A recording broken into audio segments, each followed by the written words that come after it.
taking a look at his soil and being able to respond to some of his observations and concerns about the workability of the soil.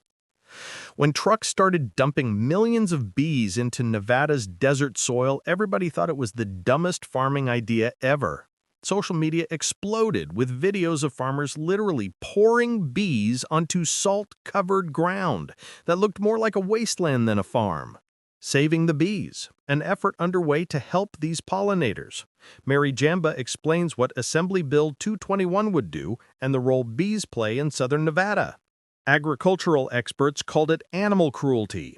Neighbors thought the farmers had lost their minds. Local news stations ran stories about Nevada's crazy bee experiment that seemed destined to fail spectacularly. But 1 month later, bees are an important part of Gilcree Orchard. They help carry pollen in between blossoms, which can help fertilize the fruit trees. Those same people who had mocked and criticized Nevada's bold strategy were desperately trying to copy what its farmers had done, realizing they had completely misjudged something that would change agriculture forever. The farming disaster. Nevada's farmers were facing a crisis that threatened to destroy their entire way of life. The desert state had always struggled with agriculture, but by 2023, things were getting desperate. Crop yields were dropping every year, and traditional farming methods just weren't working anymore in the increasingly harsh conditions. The problem wasn't just the obvious desert climate. Nevada's soil was becoming more and more alkaline each year due to mineral deposits left behind by ancient lakes. Regular crops couldn't handle the salty conditions, and farmers were spending fortune after fortune trying to fix soil that seemed determined to stay broken. But there was one crop that somehow thrived in these terrible conditions: alfalfa. This purple-flowered plant had deep roots that could reach water sources other crops couldn't access. More importantly, alfalfa was incredibly valuable. Farmers could make serious money growing it, especially if they could harvest the seeds instead of just the hay.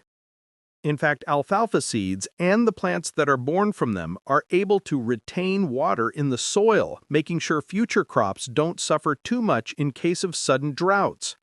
But here's where things got tricky. Alfalfa seeds only form when the flowers get pollinated in a very specific way. The flower petals work like a tiny catapult that has to be triggered by the right kind of pressure. Most bees, including the honeybees that farmers normally use, either can't trigger this mechanism or simply refuse to do it because it is uncomfortable. Without proper pollination, alfalfa plants would produce lots of flowers but very few seeds. Farmers were losing thousands of dollars every season because their beautiful purple fields weren't making the seeds they desperately needed to stay in business. Something had to change fast. But the solution they eventually chose would make them the laughingstock of the entire agricultural world. The answer lay buried in Nevada's own history, with a type of bee that most people had never heard of and definitely didn't understand. The strange discovery in ancient research. Dr. Clara Martinez was digging through old agricultural research papers when she found something that made her stop everything she was doing. Buried in a 1970 study was information about a native Nevada bee species that seemed almost too good to be true. These bees, called alkali bees, were apparently perfect alfalfa pollinators that had been living in Nevada for thousands of years. The research showed that alkali bees had a completely different lifestyle from regular honeybees.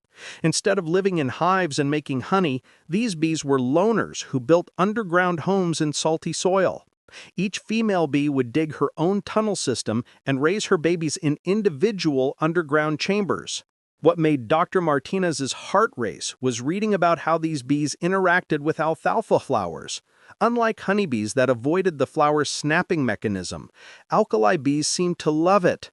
When they landed on alfalfa flowers, their size and weight triggered the pollination mechanism perfectly every single time. They were like tiny keys made specifically for alfalfa's locks. But there was a major problem. Alkali bee populations had crashed decades ago due to pesticide use and habitat destruction. The very bees that could save Nevada's alfalfa industry had almost disappeared from the landscape. Dr. Martinez realized that if farmers could somehow bring these bees back, they might solve their pollination crisis. The challenge was figuring out how to recreate the specific conditions alkali bees needed to thrive.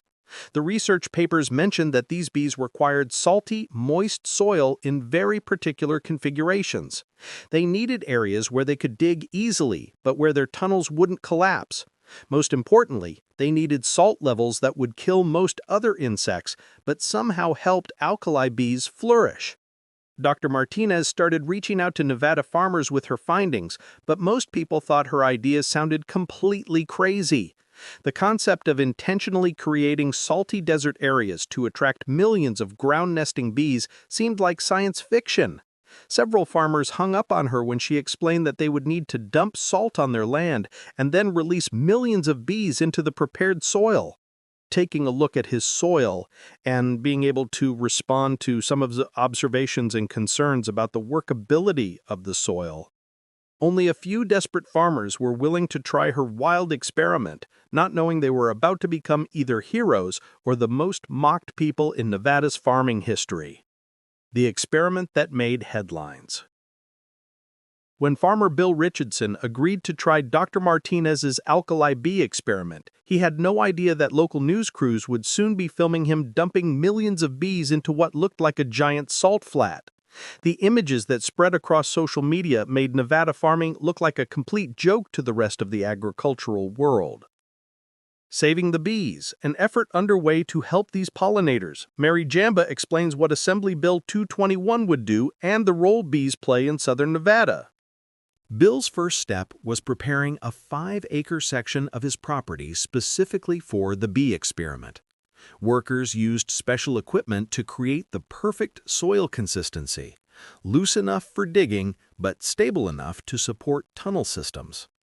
Then came the part that made everyone think Bill had lost his mind, covering the entire area with a thick layer of salt. The salt application process looked absolutely insane to outside observers.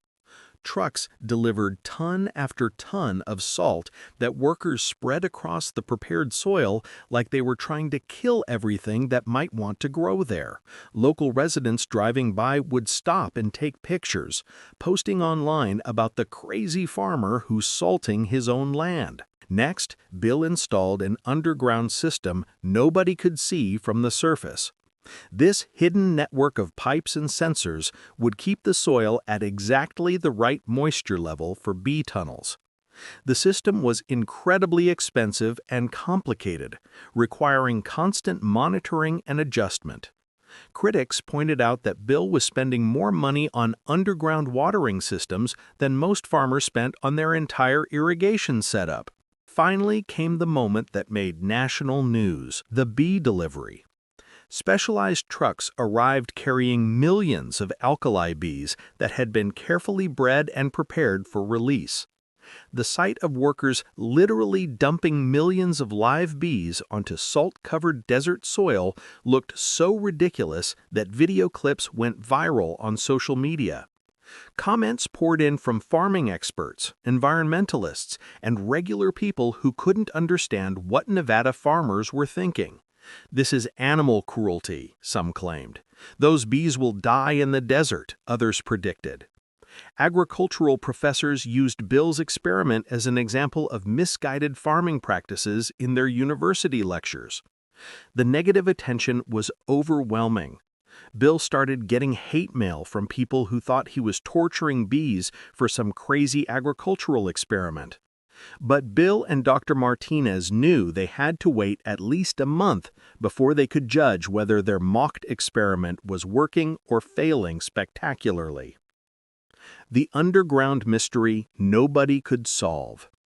While critics continued mocking Nevada's bee-dumping experiment, something extraordinary was happening beneath the salt-crusted surface that nobody could see or understand. The millions of bees that everyone assumed would die in the desert were actually thriving in ways that defied conventional wisdom about bee behavior. Within days of their release, the alkali bees began exhibiting behaviors that amazed Dr. Martinez and confused everyone else. Instead of flying away to find a more suitable habitat, the bees started digging.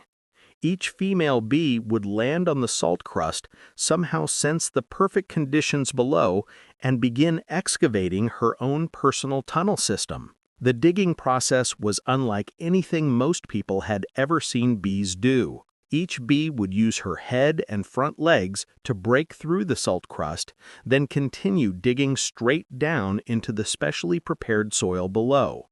The tunnels they created were perfectly round and surprisingly deep, going down 12 to 18 inches before branching off into horizontal chambers.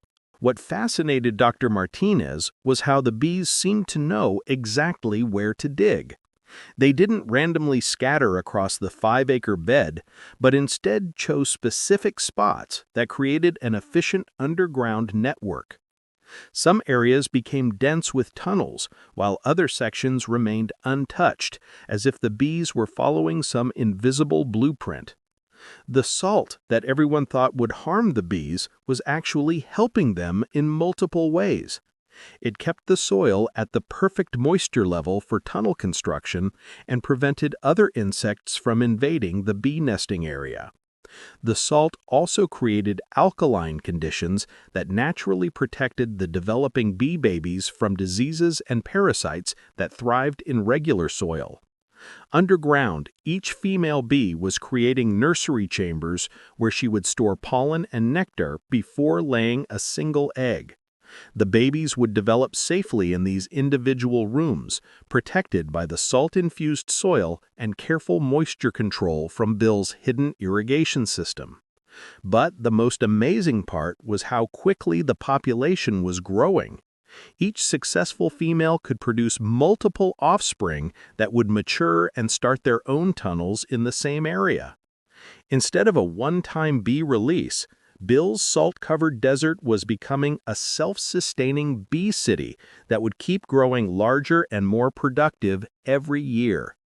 However, the real test was still coming. Nobody would know if Nevada's mocked strategy actually worked until the bees started interacting with the alfalfa crop.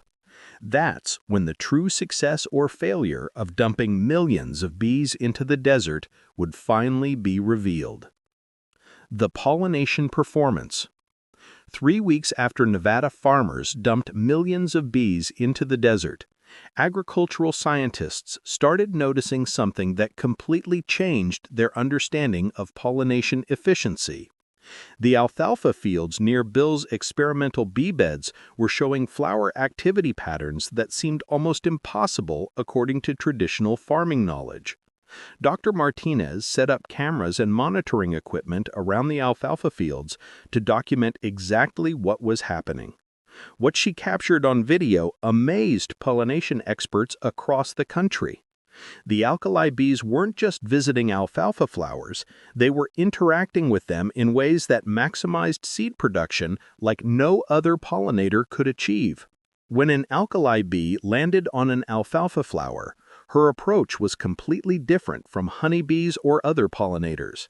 She would position herself precisely on the flower center and use her weight to deliberately trigger the spring-loaded pollination mechanism.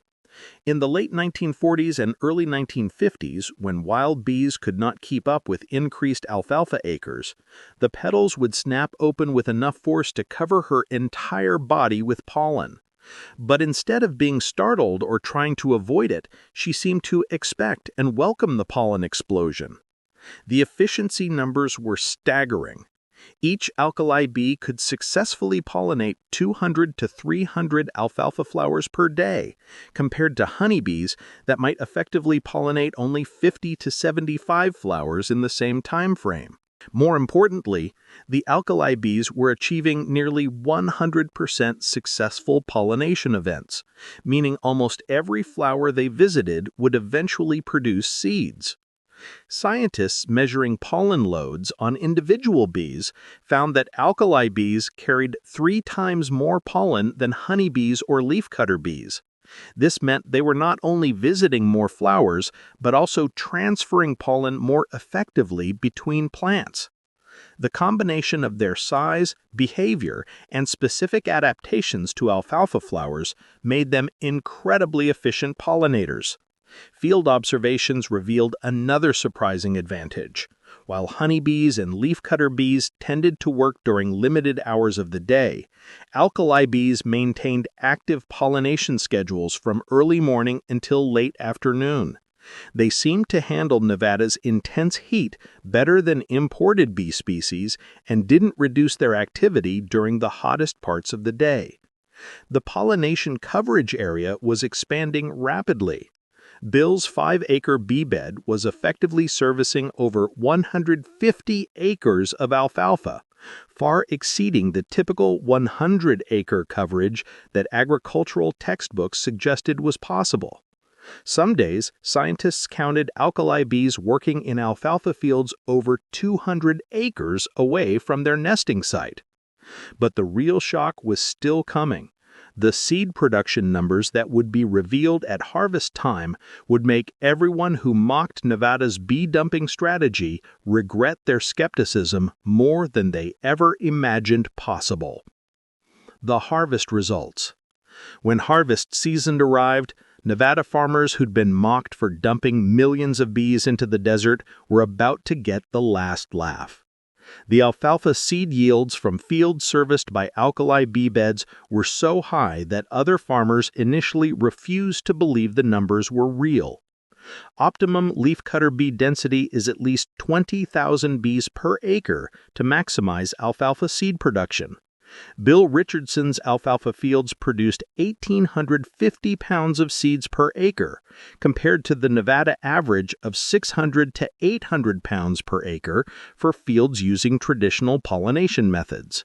Some sections of his farm exceeded 2,000 pounds per acre, yields that agricultural experts said were impossible under Nevada's growing conditions. The economic impact was immediate and dramatic.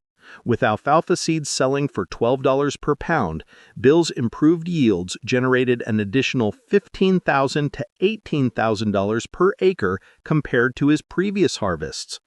Across his 200-acre alfalfa operation, the alkali bee beds had increased his annual revenue by over $2.5 million.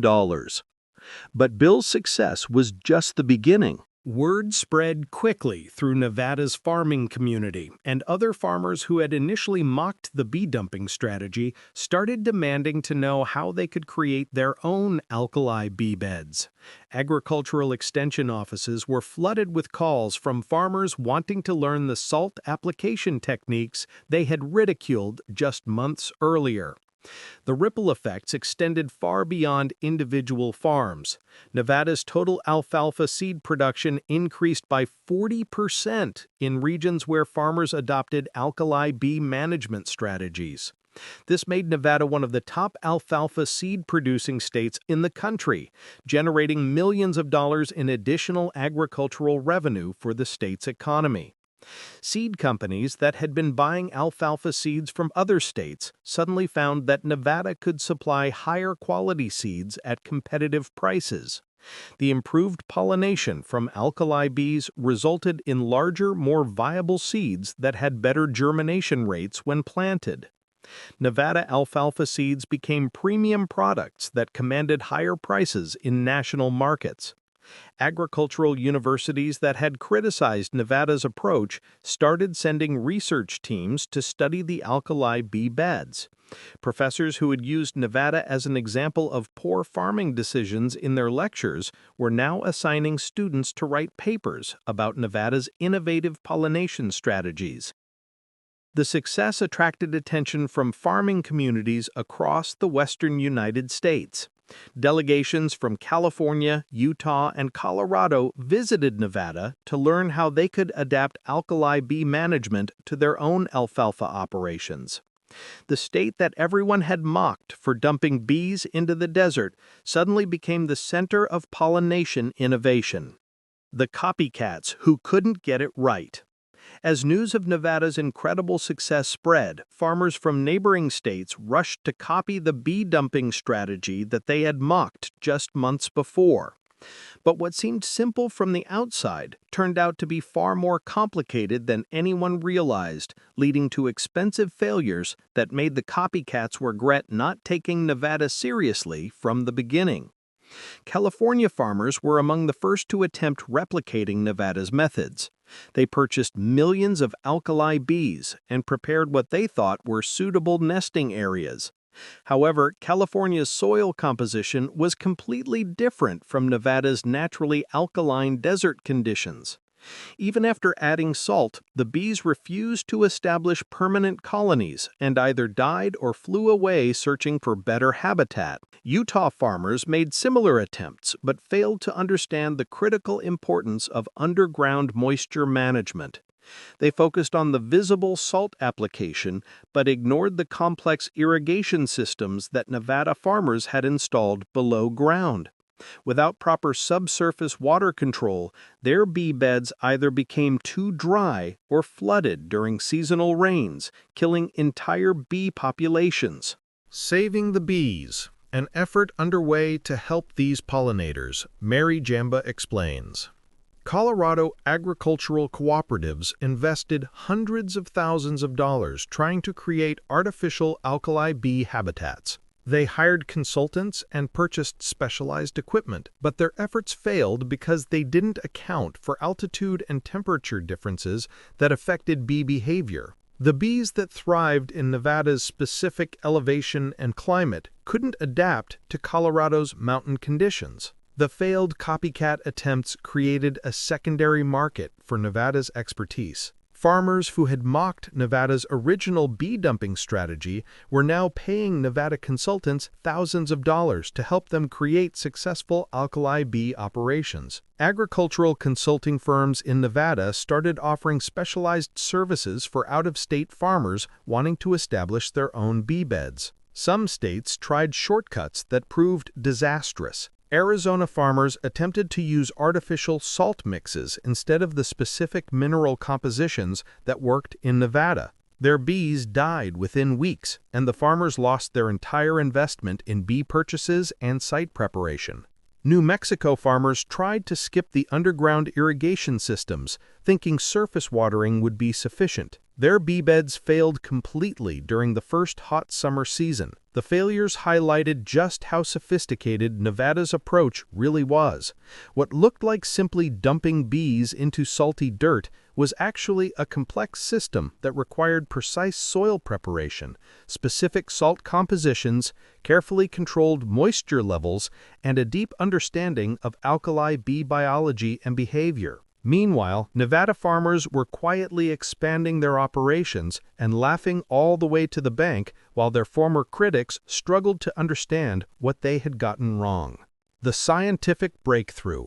While farmers across the country struggled to copy Nevada's success, independent research teams were conducting studies that would scientifically prove why everybody had been wrong to mock the bee dumping strategy. The results were so impressive that they forced the entire agricultural establishment to completely change their thinking about pollination management. University researchers conducting the first comprehensive study of Nevada's alkali bee operations discovered population numbers that broke all previous records for ground nesting bee species. Some individual bee beds contained over 8 million active female bees, creating the largest documented bee aggregations in scientific literature. The longevity data was even more shocking. Several Nevada bee beds had been operating continuously for over 45 years, with bee populations that kept growing instead of declining. This challenged everything scientists thought they knew about managing wild bee populations for agricultural purposes.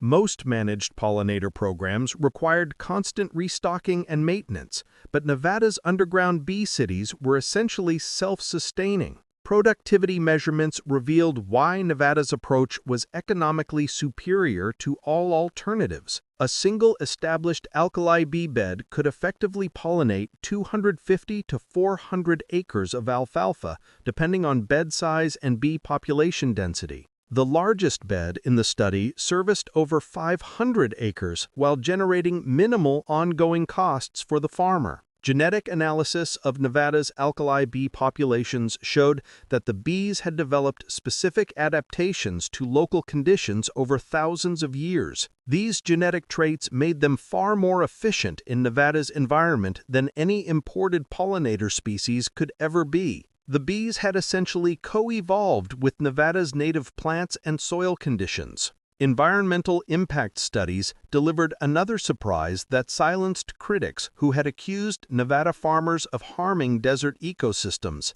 The alkali bee beds were actually improving local biodiversity by providing nesting habitat for other ground-dwelling insects and creating moisture zones that supported native desert plants. Despite the laughs, the experiment had been a total success, showing the world that sometimes the craziest ideas are exactly what's needed. The economic empire that proved everyone wrong. Just a few months after everybody mocked Nevada for dumping millions of bees into the desert, the final harvest numbers came in, and they were so incredible that critics had to admit they had been completely wrong about Nevada's strategy. The economic success was undeniable and impossible to argue against. Nevada's alfalfa seed industry had grown from a struggling agricultural sector into a $400 million annual business, largely due to the pollination efficiency of alkali bee operations. Farmers using bee beds were consistently producing 3 to 4 times more seeds per acre than farms relying on traditional pollination methods. Individual farmer success stories were even more impressive. Bill Richardson, who had endured months of ridicule for his experimental bee beds, reported annual profits that exceeded $4 million from alfalfa seed production alone. His operation had grown from 200 acres to over 1,500 acres as he expanded his bee bed network to service additional fields. The competitive advantage was so significant that Nevada farmers could offer alfalfa seeds at lower prices while maintaining higher profit margins than competitors using expensive imported pollinators or mechanical pollination methods. Nevada seeds also commanded premium prices due to their superior germination rates and genetic quality resulting from optimal pollination. Agricultural equipment manufacturers started developing specialized tools specifically for alkali bed construction and maintenance. What had begun as a mocked experiment was now driving innovation across multiple agricultural support industries. Nevada had quietly transformed from an agricultural joke into a pollination powerhouse that changed farming forever. What do you think about using native species to solve modern farming problems? Have you ever seen an idea that seemed crazy but actually worked? Share your thoughts in the comments below. Thank you for watching, and see you in the next video.